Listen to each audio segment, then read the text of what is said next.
I have some Doritos and hummus and guacamole, and I'm just like so excited to. I'm not gonna eat on camera because I know a lot of people are weird about chewing sounds, but I can't wait. They're just staring me in the face right now. Hey guys, welcome to today's video. Subscribe to the bell icon for engagement. Today we're talking about WaterTok.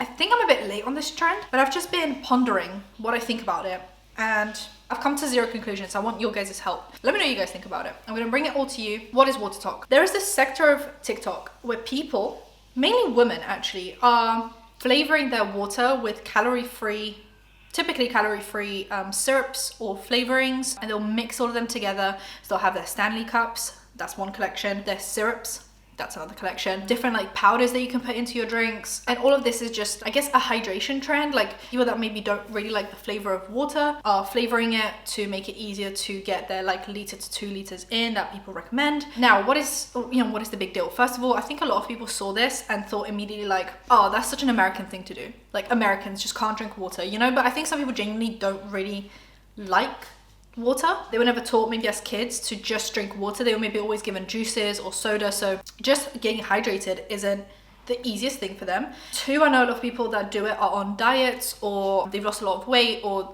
they've cut out sodas, but they needed to replace that sweetness with something else, and it's helping them lose weight and feel happy and healthy and yada yada whatever. But there is an aspect of diet culture in it, because all of the syrups that people use are this brand that makes like skinny syrups. It's in the name, it's like a skinny syrup, and it's 0 calories. It's mainly just sweeteners and different flavorings, and they'll put 7 pumps into their Stanley cup, into their water. And I've seen a lot of people try it and say that it's disgusting because it's super sweet, but I think people have different tolerances of sweet. So obviously what is sweet to one person might not be to another, and if you're just used to drinking sodas every day, then maybe this is helping you stay hydrated, and maybe they'll ease on the syrup, like every now and then they'll do 1 pump less, etc, etc. So at first I didn't really see a massive deal. I mean, other than the overconsumption, people having 30 Stanley cups, 30 of these massive syrups, they're probably not going to get through these powder, like these collections look crazy. I think if you're not doing it for very obvious like eating disorder reasons, which once again, anything disorder isn't someone's fault, so like it's like making fun of people or shaming people for doing this doesn't sit right with me. And I think if you're just doing this for fun, you just want a sweet drink to have during the day that is going to hydrate you and it tastes nice, but it's not like unhealthy like a soda, I don't really see a massive deal. But I think it's a slippery slope of like, these syrups are advertised as like skinny syrups. The whole thing is a little bit diet culture-y, and the women in these videos are typically like millennials, so it'll be like 30-year-olds, 30 plus. And that means that a lot of them did go through the early 2000s, late 90s diet culture, heroin chic. Everyone was on a diet. If a celebrity gained weight, they were on the front cover of a magazine. Oh my god, they've got cellulite. Oh my god, they've got stretch marks. Oh my god, they've gained weight. How to lose weight, how to shed 20 pounds. I think a lot of these women are in that age demographic where they were like hounded with diet culture. So I think some of this might even be subconscious of them just trying to get a sweet drink in without many calories. But then I googled WaterTok, and there are a few articles. So one is from Delish. Okay, first of all, there's a grammatical error in this title. It says the internet has finally, so let's just say it properly, the internet has finally TikTokified water and people aren't happy about it. It's mostly just Americans who haven't heard of squash, which yeah, there is a thing called squash, but that actually has calories in it. So obviously, like I said, the skinny syrups don't have calories in them, so there's that bit. We never thought we'd see the day where water was the main food and drink trend of the month on TikTok, but it's April 2023 and here we are. Apparently hashtag WaterTok has 140 million views on 13,000 posts. You might be wondering how is plain old water becoming such a massive trend on the platform. Well, it's because, why am I losing my voice? Well, it's not just plain water. TikTok is jumping on the trend of flavoring their water with syrups and packets of powdered flavorings to make water taste more appealing in an attempt to stay more hydrated. Creators are posting their water of the day to encourage their fans to create their own recipes. So like I said, they're mixing different flavors to be like, this is the unicorn recipe, and this is the rainbow recipe, this is the Skittles recipe, like etc. So hydration is actually a real problem for some people. So 13% of women and 20% of men in the UK are not drinking the recommended daily amount of water, according to the National Hydration Council. So it's kind of understandable why people are doing this. Being dehydrated is kind of a big deal, but I also think I saw this thing the other day that this whole like drink 6 to 8 cups thing is kind of overblown. First of all, it is made with a certain weight, height, gender in mind. People of different weights and metabolisms and lifestyles should drink different amounts of water, and actually get a lot of water from your foods, which even Dr. Mike talks about recently. I watched a podcast with him and he said he's usually not worried about people's hydration levels. Like it'll be very obvious if you're dehydrated. So I think this whole water panic as well, it is also part of diet culture, because the more water you drink, the less hungry that you are. There was also this this like diet culture thing in the early 2000s that if you were hungry, you should just drink some water because you might just be thirsty. But no. Hunger and thirst are two different cues. They're not to be confused. So there is some diet culture thrown into this, but it's not all diet culture, you know? Some of it is just people trying to stay hydrated and getting a nice drink in. And it's also become a bit of a trend, as everything becomes. There's BuzzFeed, WaterTok has become the most controversial food trend. And then there's actually The Independent that posted about why this might actually be dangerous. So they said health experts warn against viral TikTok hydration trend. Look at the ingredients. So now people are throwing in other things, like it might be low calorie, but the ingredients aren't great, so you might as well just drink like a juice, like freshly squashed apple juice. So food and drink trends on TikTok constantly come and go, but one particular trend has prompted warnings from health experts and dentists. A recent trend known as WaterTok sees influencers creating flavored and sweetened water recipes in order to make hydration appear more appealing. Many of these influencers encourage followers to add candy-flavored powders such as Starburst or Skittles, as well as flavored syrups to create a pina colada water, birthday cake water, peach ring water, and more. So often these drinks are made in large quantities and are consumed from big, colorful bottles such as the popular Stanley tumblers. So Dr. Abdul, principal dentist at Harley Private Dental, told The Independent that these additives could have a significant impact on the drinker's teeth, depending on the ingredients and usage. Obviously, because they do have sweeteners in them. They might not have regular sugar, but it's sweeteners. There's also dye in them, I'm assuming, to make them look as colorful as they look, and that could stain your teeth. And there's also this like thing about like chemicals, which is also another thing of diet culture. There's so many aspects of diet culture in this that people might subconsciously be taking part in. Some powders and syrups may contain high levels of sugar or citric acid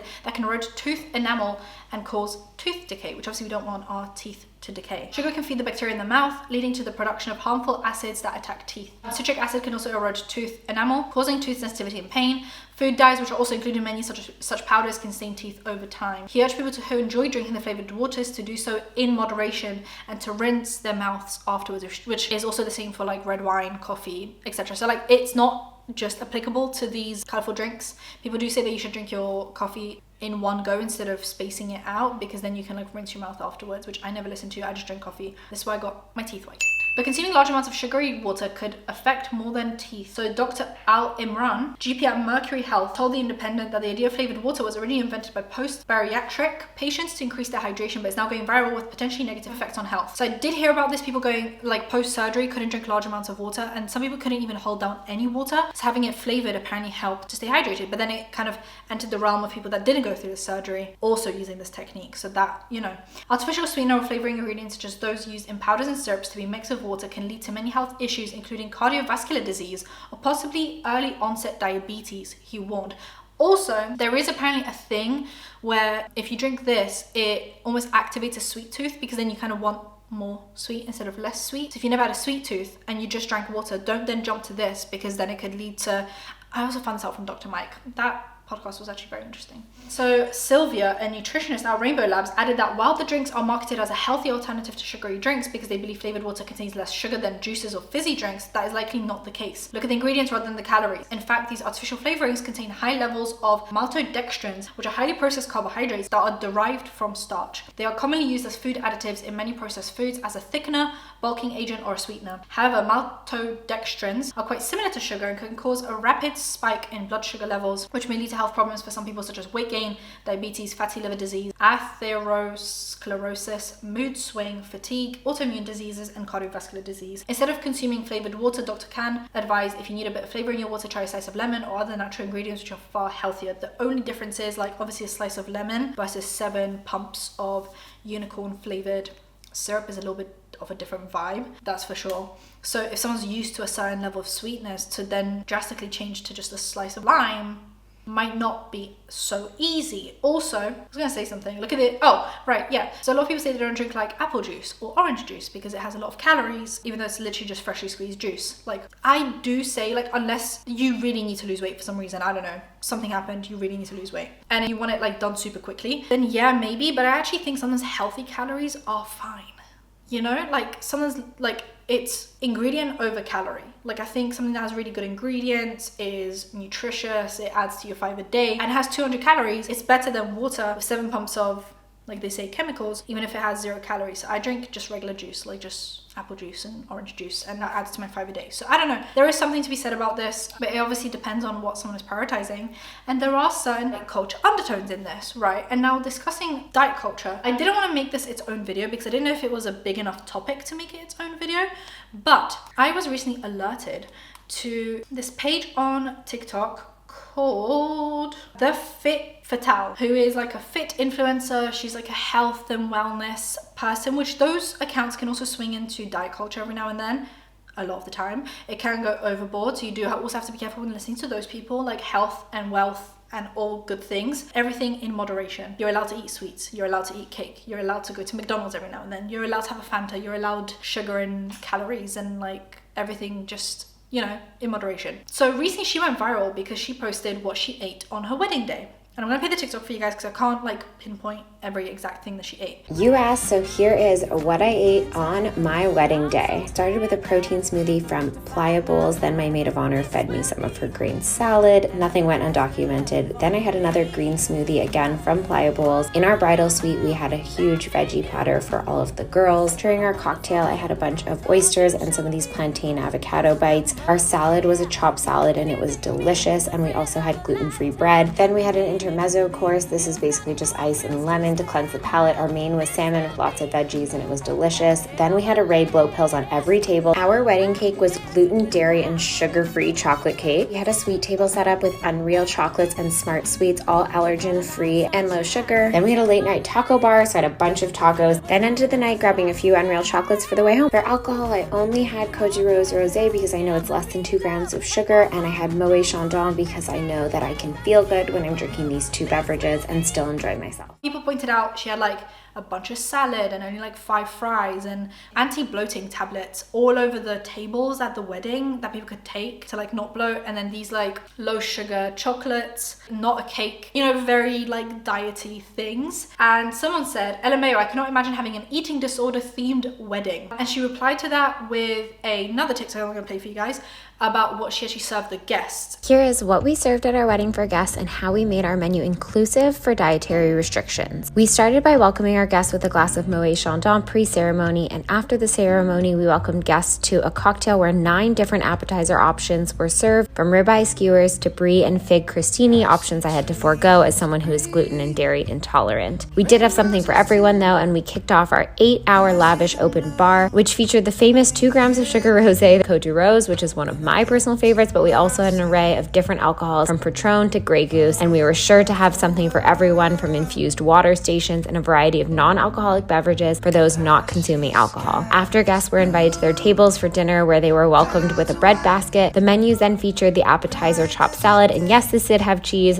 the brides did not. Since surveying our guests a few weeks before the wedding, we learned that 38% of attendees had dietary restrictions, so our menu was inclusive and identified if a dish was gluten, dairy, or soy-free. We had modifications and alternatives that were available, and a choice between 3 entrees, chicken, salmon, or a vegan bowl. In between the appetizer and the main, an intermezzo course was served, and to finish, we had a molten chocolate cake. Yes, mine was flourless, dairy, and gluten-free, and had a celebratory champagne tower. There was a late-night sweet table with some of our favorite candies, Unreal and Smart Sweets. They are both low sugar and allergen-free. This was also alongside past late-night French fries, followed by a taco bar with all of the toppings, no shortage of guac, and then at midnight, we served margaritas to ring in the full moon ceremony, and we danced the night away on the dance floor. And yes, the Array Bloat supplement was available throughout the evening. They were in no means served or forced to any of our guests, but they were available with information from the brand on who can take them, what are the restrictions, and what's actually included in them. I hope this can inspire you to create a menu that works for you at your wedding, to feel your best all night long and be inclusive and considerate of those with dietary restrictions. Much better. Like, there were so many options, and I actually thought it was really considerate.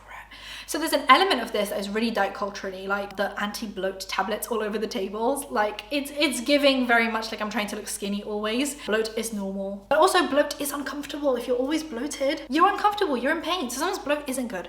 So there were undertones of like it's a gray zone. I see some of the things that she did and they're very considerate. Like, she had vegan food, she had vegetarian food, which a lot of weddings you go to, you know, you hear these like bridezillas being like, I'm not gonna serve vegan food because this is my wedding and everyone's gonna have a barbecue chicken. She was very considerate. She had veggie food, she had gluten-free food, she had foods for different preferences, but also allergies and intolerances. So I thought that was really considerate. The whole thing with the rosé, that it has like less than X amount of sugar per, you know, some of that stuff sounded very diety, but then she was serving regular cocktails for her guests. So it's not like she was necessarily forcing her beliefs onto other people, but there were elements of it that I was like, I I don't really know where I stand. That's why I'm just bringing this idea to you guys. Like, what do you guys think about this? Are people allowed to post whatever they want to post, and it's up to you to see if you want to copy it? Like, how much of this responsibility is on the creator versus the people watching this content? And she said, when she responded with the TikTok, she said, trigger warning if you struggle with mental health challenges or eating disorders. This can inspire some to find what works for their bodies proudly without shame. Others to rethink the way they judge, speak, and communicate with human beings. Sending so much love. Which I do think calling this an eating disorder themed wedding was super out of touch. She was serving regular food to people, so I don't know. And the comments are mixed. Some people saying, bro, one day is okay, diet culture be crazy, I'm exhausted. I would have been hitting up a Taco Bell after this wedding. The response TikTok was a different TikTok. Then she did also post what her guest was served. So there were 3 TikToks, my bad. So those have been played for you guys now. 3 reasons why comments like this are never okay. As women, we should be empowering each other to make the choices for our own individual bodies without judgment. There is a lot of power in learning more about ourselves. Labeling someone as having mental health or body image issues for the purpose of bullying is extremely low, hurtful, and harmful. If you are struggling, you are not a joke, not to be ashamed, and not alone. We need to do better educating our communities about the severity around chronic gut issues, allergies, and intolerances, and the long-term impact inflammation and stress have on the body and disease. The fact that a comment like this can get 15,000 likes only reinforces the need for women to connect, inspire each other to feel their best, and learn what works for their individual body. Sending all of you love. I will be here continuing to do my part. And the comments under the what I said for my guest TikTok were, I heard all about this as the almond wedding. If you guys know what almond mums are, they're mums that are usually millennial up, that were raised during diet culture and then ended up perpetrating that diet culture onto their children, typically girls, to lose weight. And usually the person who is considered an almond mum is Gigi and Bella Hadid's mum, can't remember her name, and Gwyneth Paltrow. There we go. In reality, it just seems very luxe and inclusive. Also, I would die for the taco bar. She did have a taco bar, which I thought was really nice.